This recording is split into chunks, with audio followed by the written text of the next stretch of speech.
Hi, Acadiana. I'm meteorologist Dave Baker. It is a Wednesday afternoon. The National Hurricane Center now issuing advisories on potential tropical cyclone number 19. This is that area of disturbed weather, 99L, that we talked about on Let's Talk Tropics earlier this afternoon, but most of the models are indicating that this is going to become Tropical Storm Sara. And even though we're seeing more of a mid-level circulation on the satellite imagery, really more of a broad area of low pressure according to the National Hurricane Center there at the surface. But because of the forecasting models and because of the expectations with this system and it becoming a tropical storm within the next 24 to 48 hours, the potential tropical cyclone number 19 advisories can be issued so that local watches and warnings on some of the islands in the Caribbean can be hoisted ahead of any inclement weather that might be coming on in. So again, potential tropical cyclone 19 is there kind of southwest of Jamaica, and it will continue to kind of drift off toward the west. There's a look at it on the satellite imagery, and again, we can see a little bit of a mid-level rotation, and you can still see that there on the Caribbean satellite as well. Big ridge of high pressure kind of settling in behind a front north of that, so it's not going to have a lot of steering here over the next couple of days. In fact, it's going to take a few days to get westward and actually move closer to the Central American coast. And there's another look at the visible satellite from potential tropical cyclone number 19. And again, it's got a lot of heavy rain and it's starting to see some convection around the center, but it's still pretty disorganized, but should become a tropical depression or tropical storm here within the next day or so. So there is the official track from the National Hurricane Center, and that area, the cone that's in the solid white, is for the first 3 days, and then the cone with the kind of hatched or polka dot in there is out for day 4 and day 5. So you can see that this isn't going to move very quickly. It should be a depression probably later tonight and then a tropical storm Sara by the time we get to tomorrow. But notice they went ahead and posted hurricane warnings there for the Honduran coastline, as this might graze the coast or possibly hover right offshore. So if it stays offshore and stays over those warmer waters, it might have a better chance of becoming a hurricane, which is probably why the National Hurricane Center went ahead and put hurricane warnings up, because the official forecast brings it up to a 70-mile-per-hour tropical storm, which is pretty close to that threshold of 75 miles per hour. So we're probably going to be seeing something fairly strong here, and it's got some potential over the next day or two as it drifts off toward the west from Jamaica over to around Honduras. Those waters are extremely warm there, and there's a lot of high ocean heat content for it to tap into as well.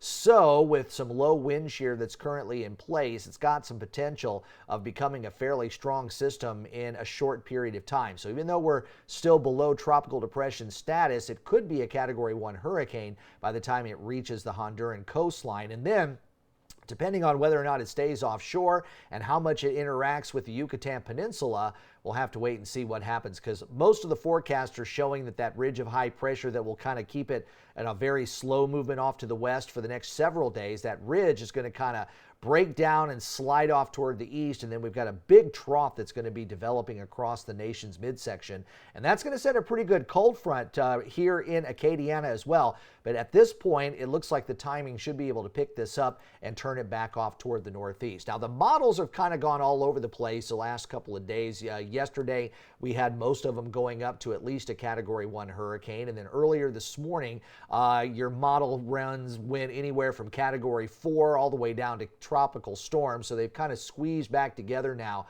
to a high-end tropical storm, a low-end hurricane going out beyond 5 days. So remember, 120 hours is day 5, and that's as far out as the National Hurricane Center's forecast goes. So after anything, basically after this line right here and off toward the right, is day 6 and day 7. And you can see most of the models there are keeping it as a tropical depression or tropical storm. But there's several models here in that day 2.5 to day 5 period that take it to Category 1 or Category 2 hurricane. So again, it's all going to depend on whether or not this stays onshore or offshore. Now the HWRF model, this is a new run from what we did earlier on Let's Talk Tropics. And you can see it kind of meanders there for a while. But if you look at those pressure numbers, it looks like it drops into the 940s range. So that would most likely be a hurricane hurricane, and it looks like the track of this kind of keeps it just offshore of that Honduran Nicaraguan coast there. It looks like it bottoms out at about 9:59 there for a little while, but then over 5 days you really don't see much movement toward the Yucatan Peninsula. It just kind of hovers there offshore. Now that would bring some torrential rainfall probably to the Honduran and Nicaraguan coast and some significant storm surge there as well. Now the HAFS model, one of our other hurricane models, has a little bit of a different view, and it puts it a little bit closer to the coast for most of the time.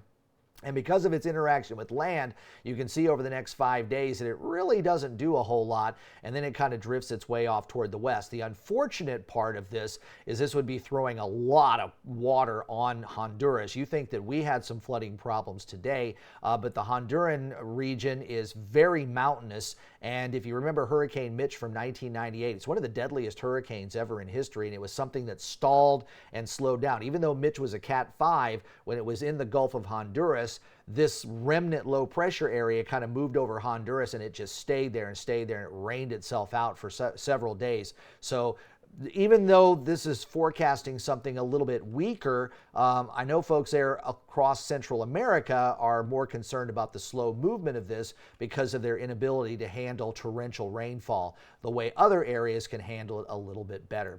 So the GFS, this is over the next 7 days. If you were with me for Let's Talk Tropics earlier today, this is the same model run. We haven't gotten the 18Z just yet. We got a new model run here on the Euro, and the Euro is actually one of the stronger ones, especially after the 7 days. It starts to move into the Gulf of Mexico. And watch what happens with that trough out to the west coming across Texas there. This is into Tuesday of next week, Wednesday, then Thursday. You see that system kind of rocketing off toward the northeast. And the Euro model is kind of stuck with that track here for about the last 2 days or so. Canadian model also is closer to some of the hurricane models, having it interacting with land, but it also gets yanked up by that trough and that weakening high pressure. So you might get a bit of a low pressure area.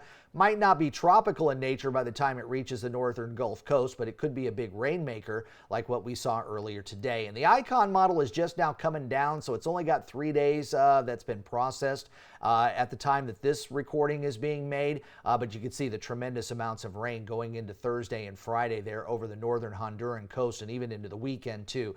So I'll have to check back and see what the Icon model shows beyond those 3 days. But there's the latest GFS. There is the Euro. This is all a week from today, by the way. So this is next Wednesday. So there's the GFS, which has a low kind of off of the coast of Florida. The Euro has an actual tropical system making landfall in Florida, while the Canadian model has maybe a low pressure, maybe a weak tropical system reaching the panhandle. And the Icon model from earlier, the earlier run, did have a landfall somewhere along the Florida coast, but uncertain if whether or not that was still going to be a tropical system or a non-tropical low. Remember, those water temperatures are quite high over the western part of the Caribbean Sea, pretty much 84 to 88 degrees on the Fahrenheit scale, and there's a lot of heat potential there over the western part of the Caribbean, and a lot of that time it's going to be sitting there west of Jamaica and then east of the Yucatan Peninsula.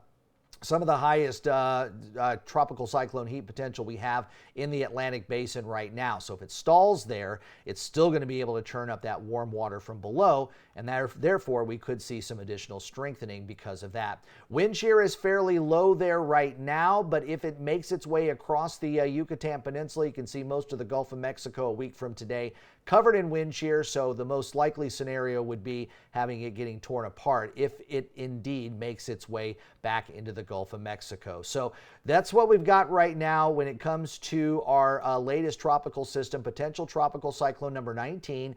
16.2 north, 79 degrees west. Winds are currently at 30 miles per hour and the pressure is at 10:07. We'll get another position update coming up at 6 o'clock later this evening, and a full discussion and a new forecast cone coming up later on this evening at 9 o'clock. And we'll be on that 3-hour increment now that we have tropical storm and hurricane warnings that are out there. So your times are going to be 12, 3, 6, and 9 around the clock there as we go through the next several days. Hope you like these videos. Like it, please, and subscribe to my channel and turn on those notifications. Don't forget you can hear my daily forecasts on Big 102.1, Planet Radio 106.7, and Freedom 95.1. And in between all those broadcasts, make sure you follow for the latest updates on my Facebook and X pages. I'm meteorologist Dave Baker. Have a great afternoon, and I will get the update at 6 o'clock coming up on Facebook and X later this evening. Have a great night.